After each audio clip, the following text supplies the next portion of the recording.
teruji, 7 kali dimurnikan dalam dapur peleburan di tanah.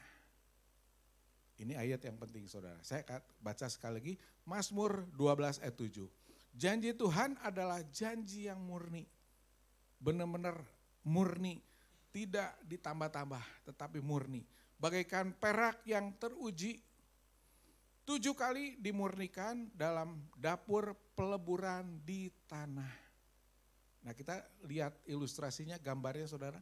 Bagaimana sebuah proses pemurnian perak itu dari mulai awal, perak yang bongkahan-bongkahan kecil yang tidak ada artinya kemudian dilebur di dalam dapur peleburan 7 kali dimurnikan. 7 kali lipat.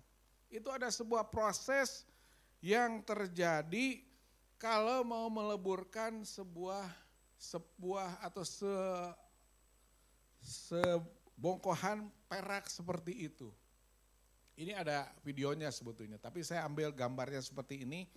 Jadi ada sebuah perak yang gak berguna, potongan-potongan itu dikumpulkan dalam satu tempat, kemudian dibakar dengan pembakaran yang warnanya biru, ungu itu.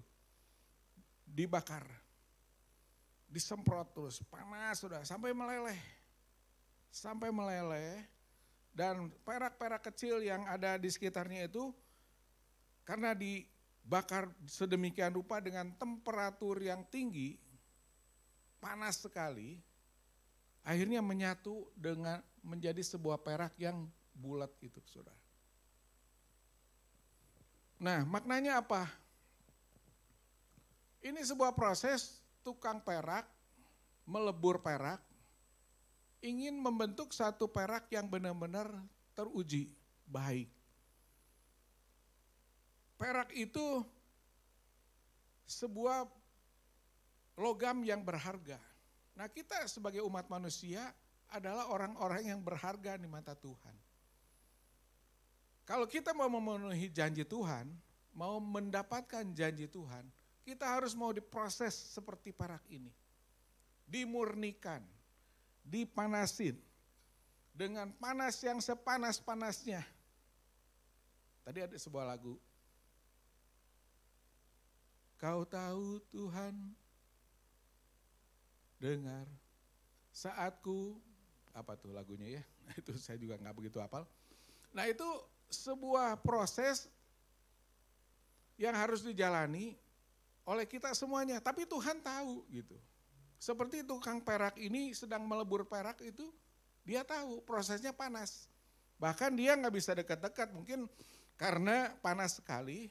Jadi dia harus benar-benar mengambil jarak supaya proses peleburan itu bisa benar-benar terjadi.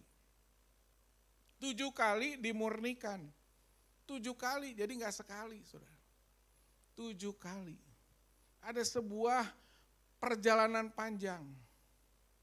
Nah kita sebagai orang-orang yang percaya kepada Tuhan, pada waktu kita mau menerima janji Tuhan, itu akan dilebur selebur-leburnya karakter hidup kita yang masa lalu kita yang gak benar, masa lalu kita yang gak baik, masa lalu kita yang penuh dengan dosa dan hal-hal yang buruk akan dilebur oleh Tuhan.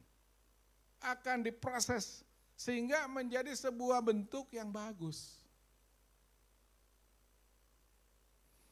Saudara bisa lihat seperti ini panas sekali nih. Panas sekali, sampai merah seperti api. Itu peraknya di situ. Asalnya dia bentuknya nggak karuan, tetapi karena dilebur menjadi sebuah bulatan itu.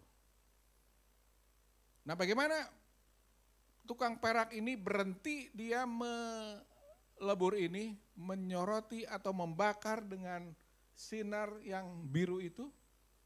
Pada saat perak ini sudah menyatu, pada saat perak ini bisa memantulkan wajah daripada orang tersebut, dia akan berhenti. Artinya Pada saat kita mau menerima janji Tuhan, kita harus punya karakter sama dengan Tuhan dulu. Hidup kita sama dengan Tuhan. Hidup kita mencerminkan akan wajah Yesus. Kita baru akan terima janji Tuhan.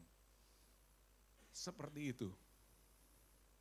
Kalau belum, maka tukang perak itu akan terus melebur sampai beres, sampai selesai. Dan itu 7 kali dimurnikan. Kan? Umumnya 7 kali seperti itu sesuai firman Tuhan. Nah, definisi daripada pemurnian, purification means being made pure and clean again. Ya, when humanity fell into sin, it strained everything about us. We are unable to do anything to make ourselves pure or clean again. We need someone for greater that we are in order to be purified of our sin. Nah, ini bahasa Indonesianya terjemahannya seperti ini. Pemurnian artinya dijadikan murni kita itu. Dijadikan murni atau bersih kembali. Perak itu pada waktu dibakar sebelumnya kotor, banyak kotoran-kotoran yang nempel di situ. Tetapi pada waktu dia dileburkan, kembali disatukan dan dibersihkan sehingga dia menjadi bentuk yang bening. Ketika umat manusia jatuh ke dalam dosa, hal itu mencemari segala sesuatu tentang kita. Pada waktu kita hidup dalam dosa sebelum lahir baru, kita banyak kotoran. Mungkin berbuat yang gak benar, berzina, ataupun selingkuh, ataupun marah-marah, ataupun karakter-karakter yang kedagingan kita dibawa di dalam kehidupan kita. Itu akan mencemari hidup kita. Sehingga pada waktu kita mau meraih janji Allah, Tuhan gak connect dengan kita. Kita tidak dapat melakukan apapun untuk menjadikan diri kita murni. Tuh. Seperti perak itu gak bisa melakukan sesuatu. Kita membutuhkan seseorang yang jauh lebih besar daripada kita agar dapat disucikan dari dosa-dosa kita. Yaitu siapa? Tuhan Yesus. Si perak ini bisa menjadi lebur, bisa menjadi baik karena ada tukang perak yang melebur perak itu. Nah, kita pun sama. Kalau mau meraih janji Allah, kita butuh satu orang yang lebih hebat dari kita, yaitu Tuhan Yesus. Katakan 1, 2, 3, Tuhan Yesus. Itu yang penting, saudara. Jadi proses pemurnian itu bukan untuk menyingkirkan kita dari hadapan Allah. Tuhan tahu proses pemurnian itu. Seperti tukang perak itu tahu dia sedang membakar. Tahu, Tuhan juga tahu. Hidup kita seperti apa saat ini, mungkin belum bersih. Sehingga janji-janji Tuhan belum terlaksana sepenuhnya dalam kehidupan kita. Tetapi pemurnian itu berarti mengubah kita manusia kembali segambar dengan Allah. Kita tuh pada awal diciptakan kan manusia itu segambar dengan Allah. Serupa, tapi tidak sama. Allah lebih hebat, lebih kuasa. Kita segambar. Mukanya sama, karakternya pun sama, rohnya sama. Tetapi Tuhan yang menciptakan. Seperti manusia menciptakan robot, patung. Ada robot kan, kalau kita lihat TV atau lihat apa, ada robot tuh matanya kedip-kedip, mirip, serupa dengan manusia. Tetapi tidak sama. Kita tidak sama dengan Tuhan, tetapi serupa, segambar dengan Allah. Itulah pemurnian yang dimaksud. Bukan menyingkirkan kita dari arahnya, dari hadapan Tuhan, tetapi membuat hidup kita tuh punya segambar dengan Tuhan. Amin, saudara. Nah, kita mau segambar dengan Tuhan, jadi kita bisa menerima janji Tuhan. Allah itu ajaib. Allah itu benar-benar berkuasa atas hidup kita sehingga pada waktu kita segambar, kita dapat semuanya apa yang Tuhan janjikan bagi hidup kita semuanya, saudara. Nah, ada 2 poin yang saya mau jelaskan. Yang pertama, pemurnian adalah tidak selalu baik atau nyaman. Seperti tadi tukang perak kan memurnikan, dibakar itu sepanas-panasnya sesuai dengan ketentuan yang berlaku. Tidak nyaman, nggak enak. Si perak itu kalau boleh ngomong, panas, udah dong, berhenti. Kalau boleh ngomong seperti itu kan. Tapi tetap aja tukang perak itu membakar dengan semprotan api yang secukup-cukupnya 7 kali dilebur. Perak itu nggak bisa berontak. Jadi yang pertama poin yang harus kita pikirkan, kita renungkan, pemurnian tidak selalu baik dan nyaman seperti di layar ini. Kadang-kadang hidup kita nggak baik kan, kadang-kadang hidup kita nggak nyaman. Menghadapi pergumulan, menghadapi sakit penyakit, menghadapi hati yang nggak enak, menghadapi sakit hati, menghadapi keputusan yang salah, menghadapi situasi yang nggak nyaman. Tapi Tuhan tahu, seperti tukang perak itu dia tahu, si perak ini terus dilebur, sedemikian rupa, dia tahu, biarin aja, dipanasin terus. Tuhan juga tahu, memang kita suka doa, Tuhan sembuhkan saya dari sakitku, Tuhan tahu belum waktunya sembuh ya terus aja proses itu terjadi gitu, sampai hati kita terus dimurnikan, berserah ke Tuhan. Ngerti gak saudara? Kadang-kadang hidup kita kan maunya cepat, instan. Udah dong Tuhan, seperti pendeta mendoakan, dalam nama Tuhan Yesus sembuh. Kok gak sembuh-sembuh ya, bahkan ada yang mati. Ada yang mendoakan.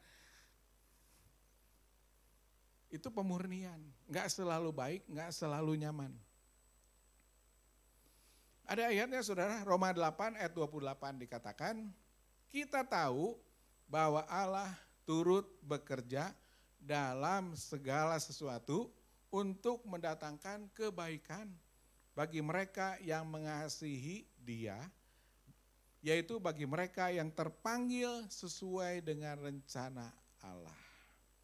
Ini bagus sekali, kita tahu sekarang bahwa Allah turut bekerja dalam segala sesuatu tuh.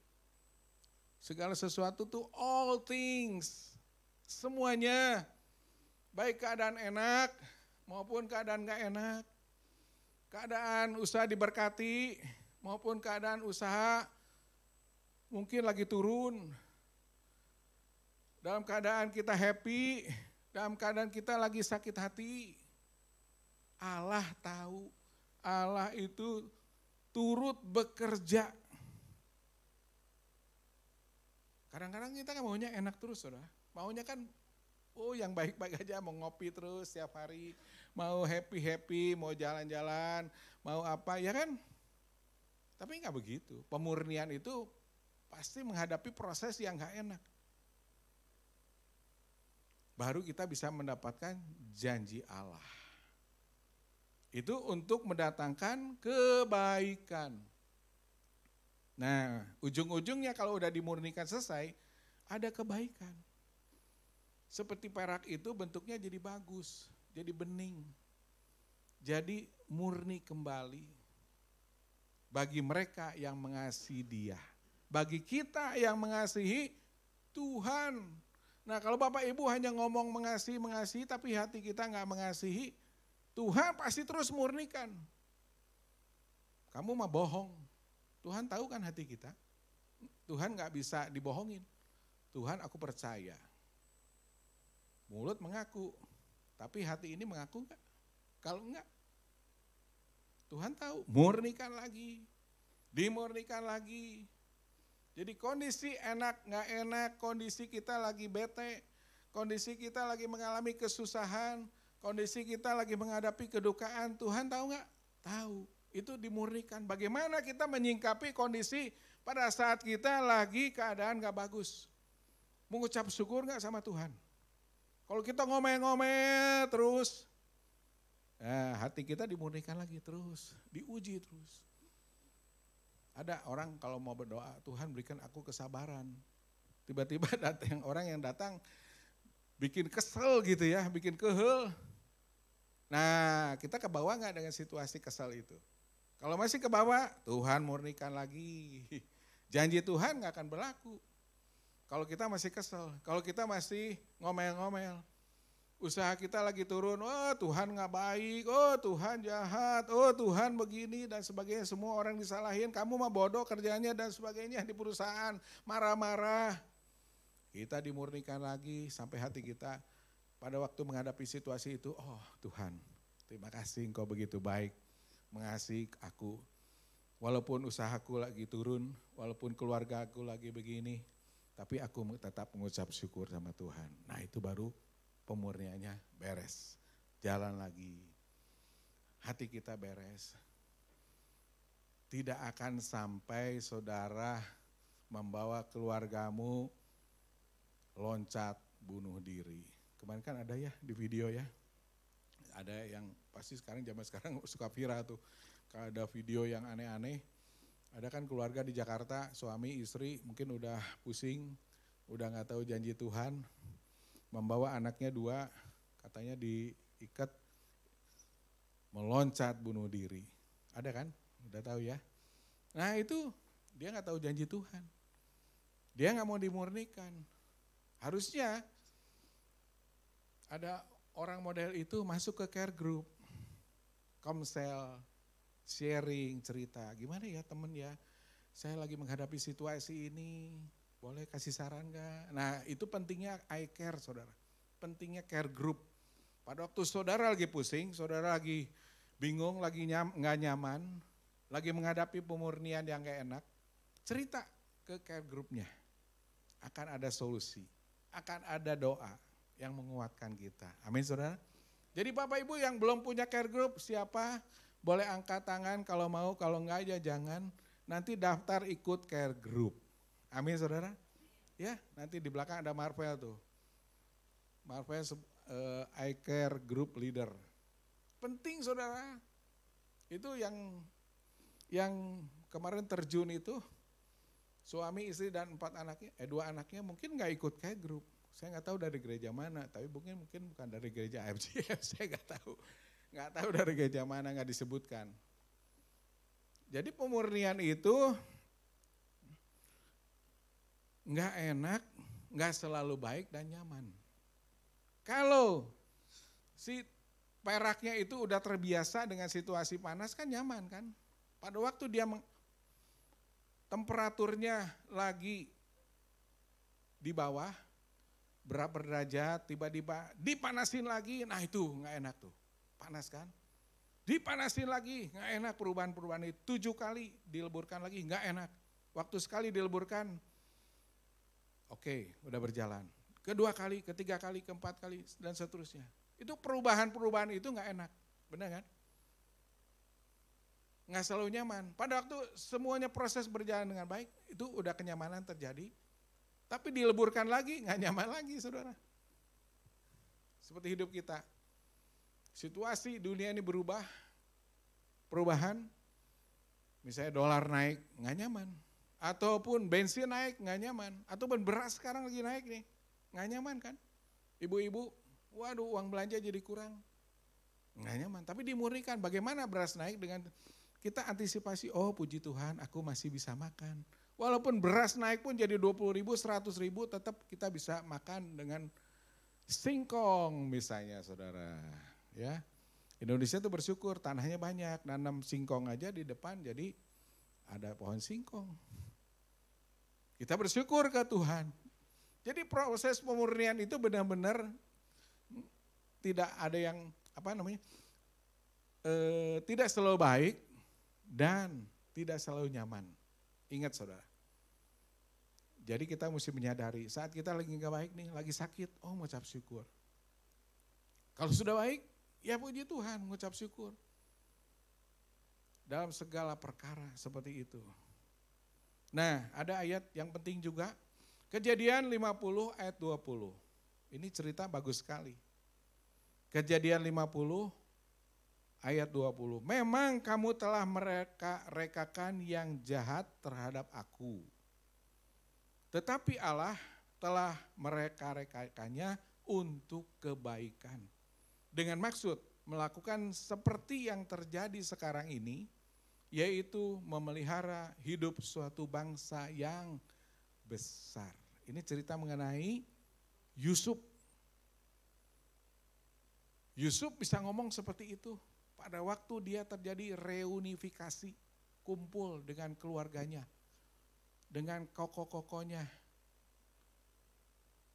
di suatu tempat pada saat itu menghadapi kelaparan, tapi Israel tidak menghadapi kelaparan, sehingga si Yusuf ini bisa ngomong seperti itu.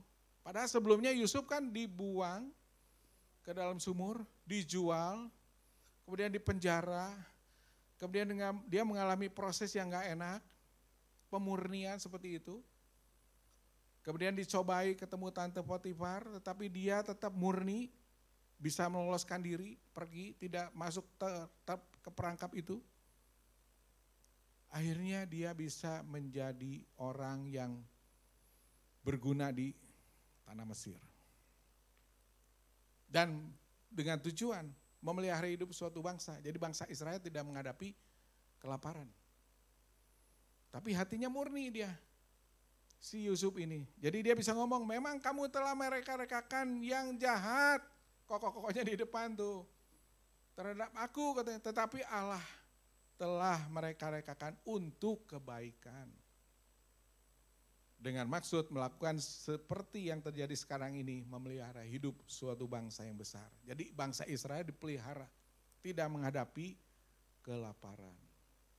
Itu luar biasanya Yusuf yang telah lolos, yang telah berhasil, yang telah lulus dalam proses pemurnian, saudara.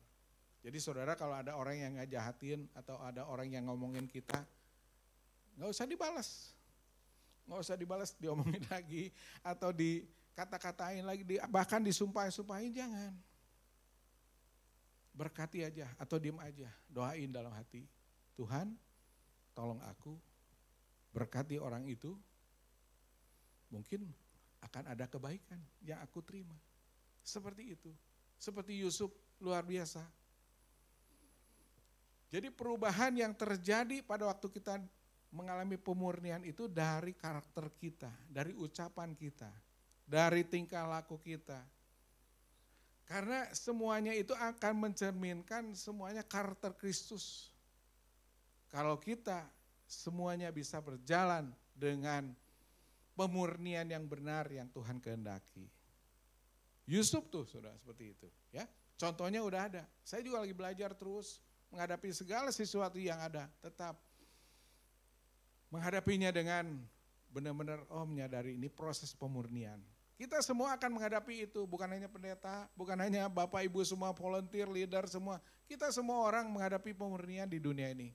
Sampai kita masuk ke dalam kerajaan Allah. Sampai muka kita tuh muka dengan muka. Sama seperti Kristus. Itu baru terjadi selesai pemurnian dari Tuhan. Dan kita akan menikmati janji-janjinya Tuhan yang keturunan-keturunan kita akan menjadi keturunan-keturunan yang luar biasa diberkati Tuhan. Nah yang kedua saudara, yang pertama tadi kan pemurnian itu tidak selalu nyaman, tidak selalu baik. Yang kedua itu, yang terakhir, pemurnian itu akan mengalami perubahan karakter kita. Itu yang penting. Seperti tadi tukang perak memurnikan memurnikan perak, itu akan ada perubahan. Sehingga bentuknya si perak itu yang gak karuan menjadi bagus. Demikian hidup kita pun sama, karakter-karakter kita yang gak bagus, yang gak baik, akan berubah menjadi seperti karakter Kristus. Baru janji Tuhan akan digenapi. Kita akan mendapatkan berkat-berkat Tuhan yang luar biasa. Ayatnya di dalam Roma 8 ayat 28. Jadi pemurnian itu mengalami perubahan karakter. Ayatnya di dalam Roma 8 ayat 28 dikatakan, kita tahu sekarang bahwa Allah turut bekerja dalam segala sesuatu untuk mendatangkan kebaikan bagi mereka yang mengasihi Dia, yaitu mereka yang terpanggil sesuai dengan rencana Allah. Jadi segala sesuatu tuh mendatangkan kebaikan. Itu ada perubahan yang terjadi dengan karakter kita. Kita tahu semuanya akan mendatangkan kebaikan walaupun sekarang tidak baik. Walaupun sekarang kita tidak sabar, tetapi pada waktu kita diuji, dimurnikan akan menjadi sabar hidup kita. Dulu suka marah-marah, sekarang gak jadi marah-marah. Dulu suka ngomel-ngomel, sekarang tersenyum, saudara. Itulah yang terjadi dengan perubahan yang ada. Jadi tercermin dari muka kita, wajah kita, tutur kata kita, body language kita akan berubah. Itulah pemurnian yang terjadi. Karakter kita yang berubah karena ada Tuhan yang di dalam hidup kita.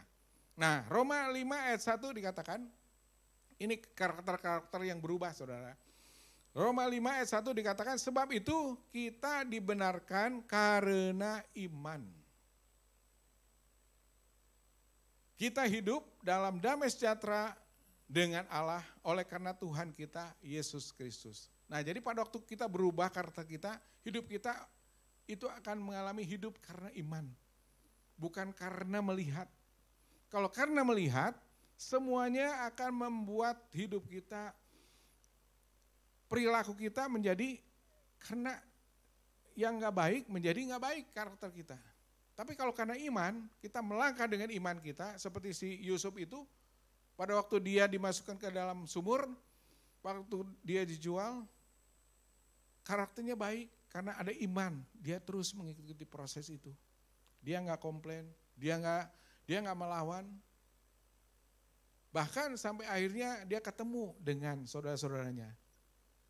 Dia bisa bilang bahwa kamu telah mereka-rekakan yang jahat, tapi Allah telah mereka-rekakan yang baik. Itu iman, saudara. Berjalan dengan iman itu seperti itu. Kita tidak melihat semuanya negatif, tetapi kita menanggapinya semua dengan positif. Kemudian ayat 2 dikatakan, oleh Dia kita juga beroleh jalan masuk, oleh iman kepada kasih karunia. Dan di dalam kasih karunia ini kita berdiri dan kita bermegah. Dan dalam pengharapan akan menerima kemuliaan Allah. Hidup kita bermegah, mengucap syukur kepada Tuhan. Dan dalam pengharapan kita, hidup itu tuh ada harapan di dalam Tuhan. Enggak seperti orang yang bunuh diri, itu putus harapan. Dia enggak melihat Tuhan, enggak punya Tuhan. Enggak mau bermegah di dalam Tuhan. Enggak mau melihat kemuliaan Tuhan. Putus asa seperti itu. Ayat 3 dikatakan, dan bukan hanya itu saja, kita malah bermegah juga dalam kesengsaraan kita, saudara. Pada waktu kita sengsara, pada waktu kita susah, pada waktu kita mungkin lagi di bawah, kita tetap bermegah. Itu namanya pemurnian. Kalau kita lagi di bawah, lagi sengsara, istilahnya kita ngomel-ngomel dan semuanya memberontak dan lain-lain. Kita belum selesai dalam pemurnian. Terus dimurnikan lagi sama tukang perak itu. Terus dimurnikan lagi sama Tuhan. Tuhan tahu kita di bawah. Lagi usaha lagi turun, lagi bangkrut, lagi bete, lagi ini, lagi sengsara. Tuhan tahu. Tapi kita harus bermegah. Mengucap syukur, oh Tuhan begitu baik. Oh Tuhan luar biasa. Bisa gak seperti itu, saudara? Harus bisa. Amin, saudara. Harus bisa, katakan 1, 2, 3. Harus bisa. Kalau kita nggak ngomong harus bisa, kita akan putus asa nanti. Harus bisa. Dulu hidup kami, hidup saya juga sama. Menghadapi pergumulan, menghadapi problem. Ya sampai sekarang juga masih ada. Selama kita hidup di dunia ini bakal ada problem, bakal ada situasi yang gak nyaman. Bukan hanya nyaman sama aja, oh jalan-jalan terus ya si pastor mah, atau kemana ngopi-ngopi terus, enggak. Ada yang semuanya juga kita hadapi, semuanya ada yang gak enak, ada. Gak nyaman, ada. Tapi bagaimana kita bermegah di dalam kesengsaraan, tanda kutip. Kita mau sengsara? Enggak mau saudara. Tetapi Tuhan izinkan kesengsaraan itu terjadi. Karena Tuhan izinkan, seperti Tuhan izinkan si Ayub. Ayub itu bagaimana dia orang saleh, orang benar, tetapi Tuhan izinkan. Bangkrut semuanya. Istrinya mati, anak-anaknya mati, istrinya menghujat, engkau seperti, si Ayub bilang engkau seperti perempuan gila.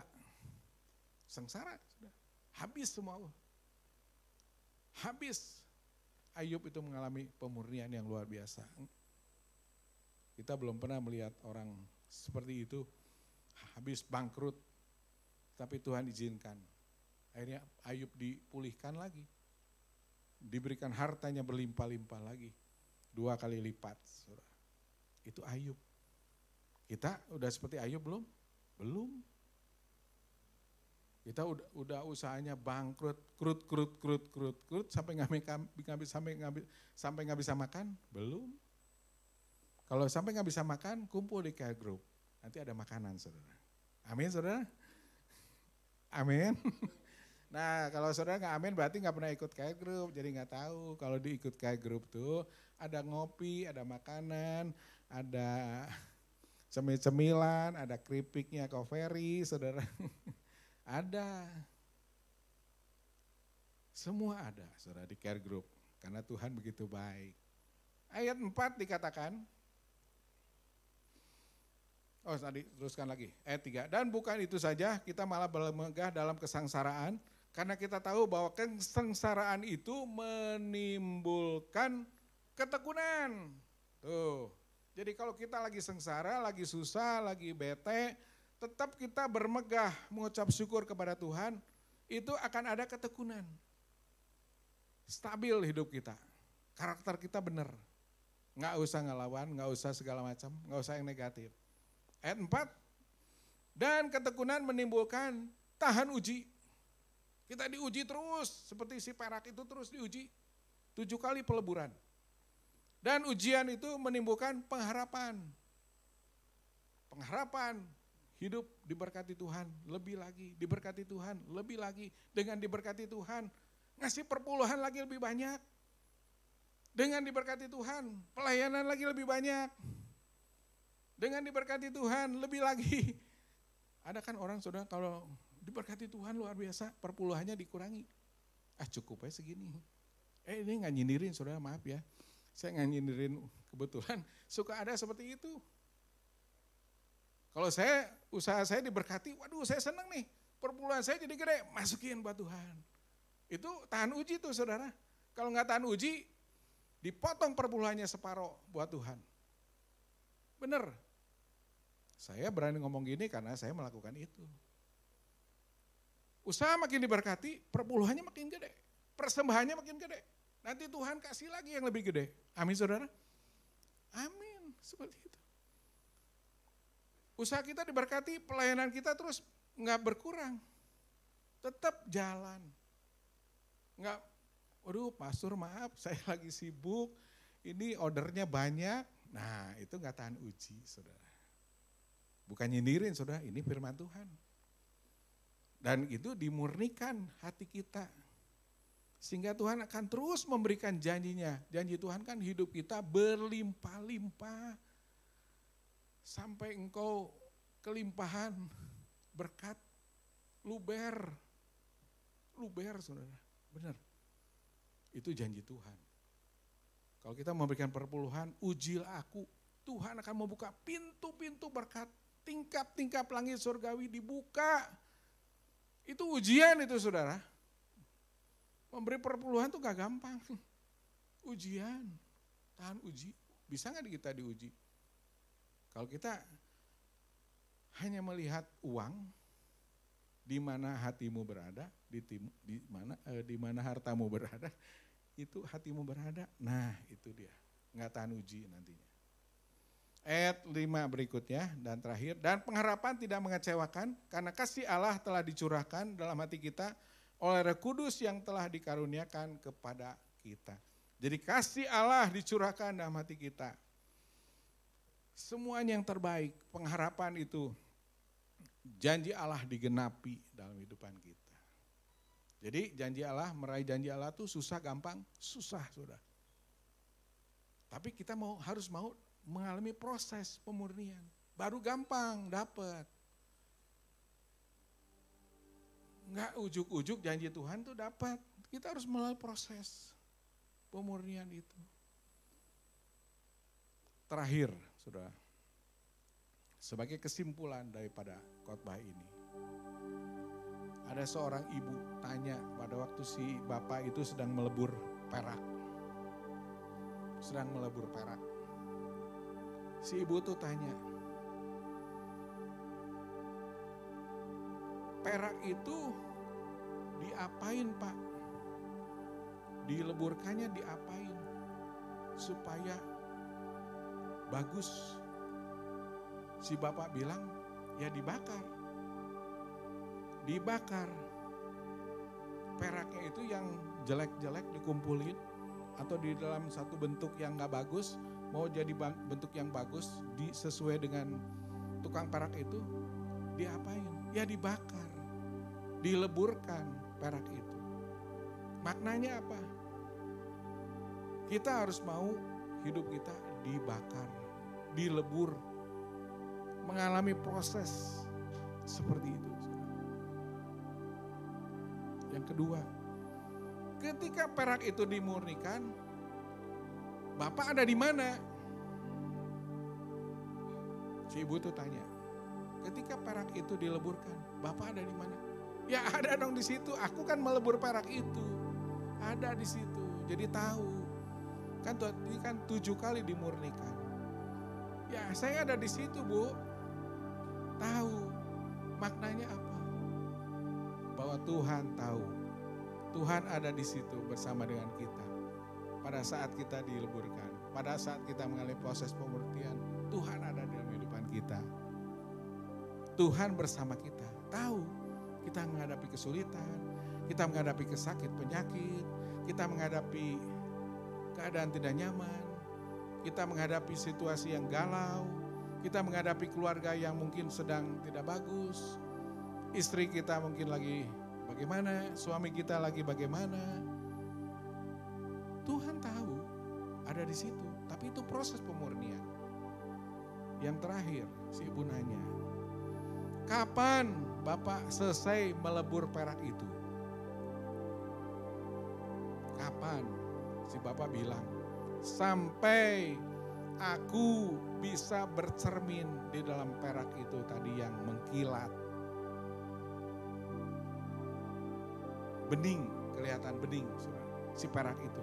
Waktu dibakar, dileburkan, itu selesai, set, berhenti, nggak usah dileburkan lagi. Maknanya apa? Tuhan juga tahu, Tuhan juga seperti itu. Waktu kita menghadapi proses pemurnian, waktu kita, Tuhan melihat karakter kita sama dengan Tuhan, itu berhenti proses pemurniannya.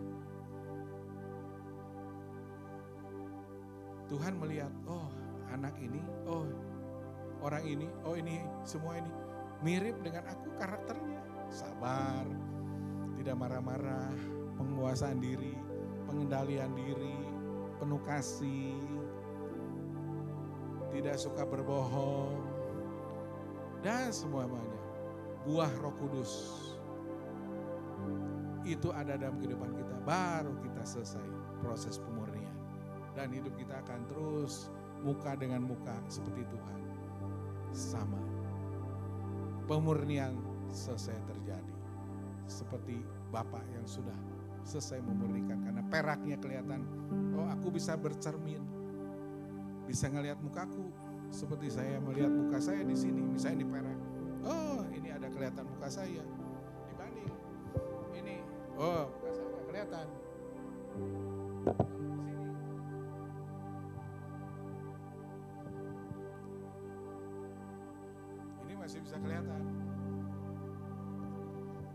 sudah bening. Ini nggak kelihatan. Tuhan pun seperti itu. Pada waktu kita menghadapi situasi sekarang, adakah karakter kita seperti Tuhan? Sabar semuanya. Atau karakter kita seperti setan yang suka berbuat yang tidak benar. Karena janji Tuhan kan tadi seperti perak yang dimurnikan 7 kali dalam peleburan. Baru kita akan mengalami janji Tuhan dalam hidup kita. Jadi jangan heran kalau dalam hidup kita mungkin ada yang menghadapi situasi pergumulan terus menerus. Nggak beres-beres nih urusan saya. Nah itu proses pemurnian sedang terjadi. Tapi ada juga orang yang hidupnya nggak maju-maju. Begitu-begitu aja. Padahal orang itu udah dewasa. Ikut iCare, ayo ikut iCare, nggak mau ah. Yuk ikut doa yuk, nggak mau ah. Ayo ikut ini, nggak mau ah. Yuk ikut pelayanan, nggak mau ah. Nah itu nggak dewasa saudara. Pemurniannya belum selesai. Sampai terus, nanti kalau ada masalah yang besar, baru, oh Tuhan. Kalau orang itu sadar, kalau orang itu nggak sadar, tetap aja terus diuji oleh Tuhan.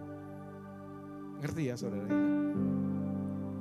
Jadi penting, semua orang akan menghadapi proses pemurnian. Pada waktu kita stepping into the promise, melangkah dalam janjinya Tuhan, akan ada pemurnian. Enggak tiba-tiba janji Tuhan tuh datang nih kamu kasih. Enggak begitu Tuhan kita. Seperti kita punya anak juga sama. Kita didik anak itu sampai punya karakter yang baik. Bapak nggak mungkin bapaknya walaupun misalnya tanda kutip jahat, tetapi nggak mungkin dia mendidik anak itu jadi jahat kan. Maunya jadi baik. Seperti bapak yang suka ngerokok. Anak jangan ngerokok ya, padahal bapaknya lagi ngerokok. Bisa nggak seperti itu? Nggak bisa. Jadi proses pemurnian akan terus terjadi saudara. Selamat kita semuanya menghadapi proses pemurnian. Karena kita mau dibentuk oleh Tuhan. Ya mari kita bangkit berdiri semuanya. Kita mau nyanyikan